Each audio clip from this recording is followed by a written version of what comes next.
Boom, boom. How's going? How's going? It is I again, your boy. Yeah.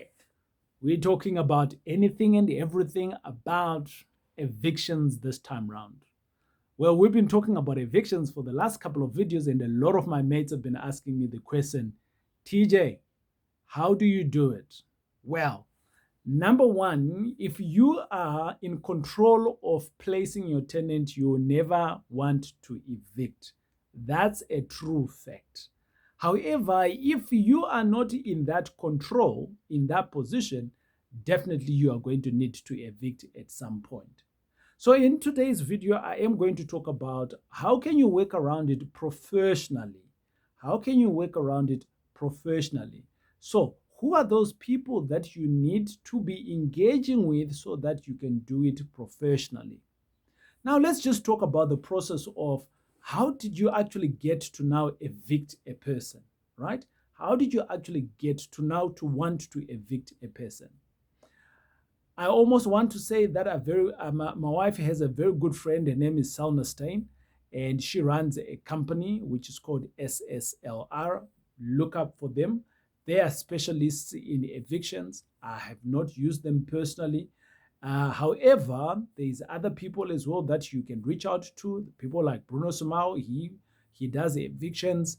Other people that I've also known, there's quite a lot. There's quite a lot. If you have a problem to be doing evictions. But how did you get into the position of now you need to evict people? Number one, maybe you've lost control. You have lost control of your building. There were some people that were in the property in there, and all of a sudden, you don't know who's in your building anymore.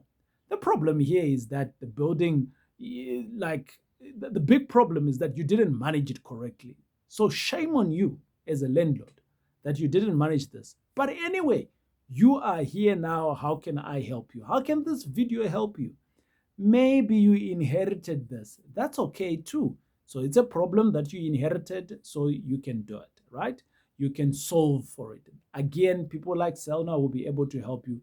People like Bruno will be able to help you. Engage with them and see how it's done. But I almost want to speak to two types of evictions that you need to be escalating or to get support on. The first one, where you have actually tried to do some negotiations on your own and it has failed, but you have followed all the steps. Remember, I did say to you in the previous videos, what you can do when you're doing an evictions is reach out on TPN, follow the process of eviction, right? Someone hasn't paid you rent on month number one, send them a letter of demand.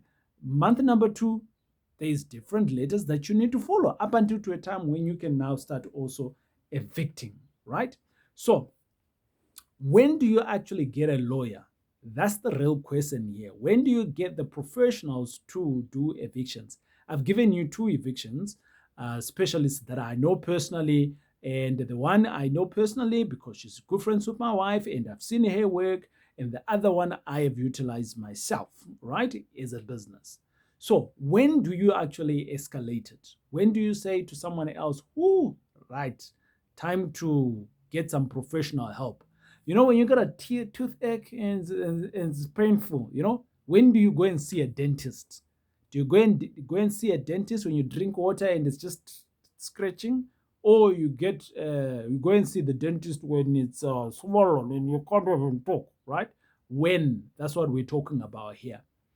In my view, and this is from Uncle TJ, in my view, you don't ever need to go and see Cilna. You don't ever need to go and see Bruno. You don't. If you are managing your onboarding correctly, if you are managing who's coming into the building, if you've got a vetting process of who's coming into your building, and if you've got a good property manager who is going to be coming in on the buildings, checking to see how things are going. In all of our properties, we've got someone who is staying on that property, managing, who is my eyes and ears on the property, checking to see who's coming in, who's going out. Do we still have the same tenants who's there? Is someone else moving out? Are they moving out? When they are moving out, do they have an exit form, incoming form? Like all of the processes are there. But now let's assume you have lost track of that. That's why you're watching this video, isn't it? Let's assume you have lost track of that. And now, when do you actually now engage a professional? Number one, if you have lost control already, you need a professional. If you don't even know who's in your building, you need a professional. Okay?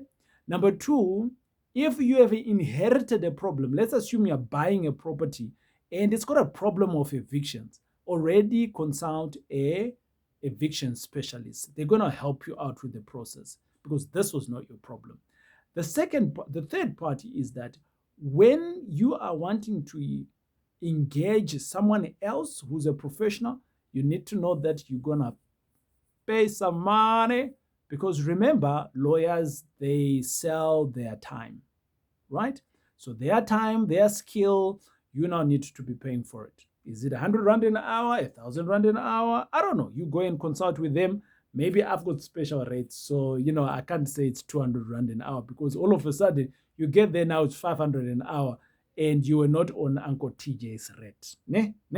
Or maybe I even pay 1,000 Rand and for you it's 200. Who knows, right? But go and see them. Firstly, you now need to understand this is the best position ever. I think it's always good to understand the problem. It is always good to understand the problem. Who is in the building? So if you understand who is in the building or what kind of a problem you are faced with, is it vagrants? Is it people that have just delinquent and they don't want to move out? Is it people that you can talk to? Is it people that were not happy with the previous landlord because services were not being done? Is it people that bought the property but didn't know that the owner, the person who's selling the property, is not actually the owner, so they actually paid money, right? So they think that they are the owner, and you coming in now and you are saying you're the owner. Is it a problem where there were some financial difficulties and they were foreclosed? The way you are going to be approaching these different people in terms of engaging to negotiate is always going to be different. I always say that if you understand the problem, then you can start helping them from their problem, right? If you understand where they are, then when you go and see the Cilna, the Brunos, they will then be able to start crafting a solution for you. So for instance, if it's vagrants that are just moved into this property, right? It has been just left idle for a long time, so these vagrants has come in. It's a legal occupants, right? That's a high court thing, and letter is given, police comes in, red barretta, you take them out, boom, you do what you need to do with your building. Done, right? What if it is more complicated than that, right? So if you understand, or what if it is a caretaker? Oh yes, this is, I've seen this one quite a lot. What if it is a caretaker who refuses to pay the landlord, right? The one that you bought the property from, and all of a sudden they hijack the building. So there's tenants there and there's a caretaker, but the caretaker has taken possession of the property. And now he assumes landlord. Oh, there's lots of those in Johannesburg and in Durban also, right?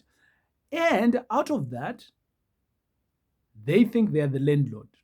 Oh, that's so easy as well. Because all you now need to do is in the building, the people already know that they are tenants. They just don't know who the real landlord is. Get that guy apprehended by police. Now it's a criminal charge. That guy needs to be apprehended by police because that's what it is. It's a crime. He's collecting money on your behalf and he's not giving it to you. Get that guy arrested. If you know him, the tenants will know. Like, just go undercover, right? Understand what is happening. The more you understand what is happening, the more you can solution it. That guy gets arrested. You've got access to your tenants. You pull up a letter. Hey, I'm the new landlord here. This is my certificate to say that I own this property. My title deed is this. And all rent should come in here. Or you've got 30 days notice. Please vacate. And you've got control again of your building. But what if that caretaker comes back? Could there be a problem? Of course, there will be a problem. So what do you need to do? Like what I said before, Have your own people on the property. If you have any property that you've got and you have never been there in any 6 months, in the last 6 months or so, shame on you, or the landlord. I make sure that, or any of my guys, they are at a property at least once in 6 months. That way we don't lose control. But I'm hoping that this video here has been able to help you to say, at what time do you go and see? At what time do you go and see a professional? When you have lost control, or about to be losing control, or you're not so sure what is happening, or you're just too scared to negotiate with the people in the building, that's when you can go and see a lawyer. Or that, look, so I almost want to say as well, it doesn't mean that when you are bringing in a lawyer like Bruno or Cilna, they are just going in to start doing evictions. Sometimes it's not about that. Sometimes it's about them being a mediator. What is right in the eyes of the law, what you can do, cannot do, what you can send, cannot send, what you should say to the tenants, what you shouldn't say. Can they be your representative?